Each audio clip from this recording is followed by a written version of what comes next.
देश की ताकत तीनों है महान, जवान, किसान और जनता महान। लुधियाना सेंट्रल जेल में फिर सुरक्षा चूक, बंदियों के पास मिले 32 मोबाइल। सिस्टम पर उठे सवाल। पंजाब की सबसे चर्चित और सुरक्षा के लिहाज से संवेदनशील जेलों में से एक लुधियाना सेंट्रल जेल एक बार फिर सवालों के घेरे में है। बीते कुछ दिनों में जिस तरह जेल में मोबाइल फोन, सिम कार्ड, नशीले पदार्थ और अन्य प्रतिबंधित वस्तुएं बरामद की गई हैं, उसने जेल प्रशासन के सभी सुरक्षा दावों की पोल खोल दी है। ताजा घटनाक्रम, जेल के भीतर 10 मोबाइल फोन बरामद, एफआईआर दर्ज। जेल में हुई सघन चेकिंग के दौरान बंदियों और हवालातियों के पास से 10 मोबाइल फोन बरामद किए गए। जेल प्रशासन की ओर से सहायक सुप्रिंटेंडेंट सुरेंद्र पाल सिंह ने मामले की शिकायत पुलिस में दी, जिसके बाद प्रिजन एक्ट की धारा 52A के तहत केस दर्ज किया गया। जांच अधिकारी दिनेश कुमार के अनुसार जिन आरोपियों के खिलाफ मामला दर्ज किया गया है, उनके नाम इस प्रकार हैं: जगरूप सिंह कैदी, हरप्रीत सिंह उर्फ लोगा हवालाती, दीपक कुमार उर्फ दीपू, कुशलवीर सिंह उर्फ रिंटू, अंकुश कुमार, अमृतपाल सिंह, नवजोत सिंह, हरमन सिंह, हरविंदर सिंह, जरनैल सिंह। सवाल, आखिर कौन दे रहा सिम कार्ड? बरामद मोबाइलों में एक्टिव सिम कार्ड मिले हैं, जो कई मामलों में फर्जी आधार कार्ड के आधार पर जारी किए गए प्रतीत हो रहे हैं। जेल में इस्तेमाल होने वाली ये सिम किसके आधार कार्ड से एक्टिव हुई? क्या जेल के अंदर या बाहर से कोई गिरोह काम कर रहा है? क्या कुछ कर्मचारी भी इसमें शामिल हैं? ये सवाल अब प्रशासन से जवाब मांग रहे हैं। 12 दिनों में 32 मोबाइल, कई बार नशा भी पकड़ा गया। ये कोई पहली घटना नहीं है। बीते 12 दिनों में ही जेल के अंदर बंदियों से कुल 32 मोबाइल फोन बरामद किए जा चुके हैं। इसके अलावा चेकिंग के दौरान नशीले पदार्थ भी मिले हैं।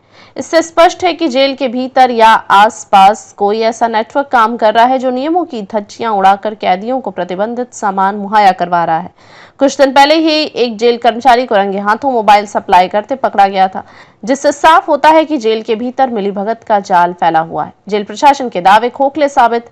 जेल में सीआरपीएफ, जेल पुलिस और निगरानी कैमरों की मौजूदगी के बावजूद मोबाइल और नशे का पहुंचना यह साबित करता है कि या तो सुरक्षा प्रणाली में बड़ी चूक है या फिर अंदर के कुछ लोग ही इसमें संलिप्त हैं। बंदियों द्वारा जेल के भीतर रहकर बाहर की दुनिया से संपर्क बनाए रखना न केवल कानून का उल्लंघन है, बल्कि भविष्य में संगठित अपराध, गिरोहबाजी और सुरक्षा खतरों की जमीन तैयार कर सकता है।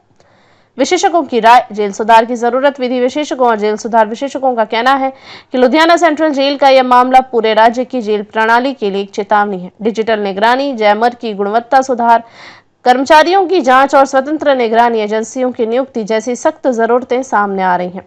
सरकार की जिम्मेदारी, अब दिखाना होगा एक्शन। हालांकि राज्य सरकार का दावा है कि जेलों में सुधार के लिए कई योजनाएं चल रही हैं, लेकिन लुधियाना सेंट्रल जेल में लगातार हो रही घटनाएं बताती हैं कि केवल योजनाएं पर्याप्त नहीं है। अब जमीनी स्तर पर सख्त एक्शन जरूरी है।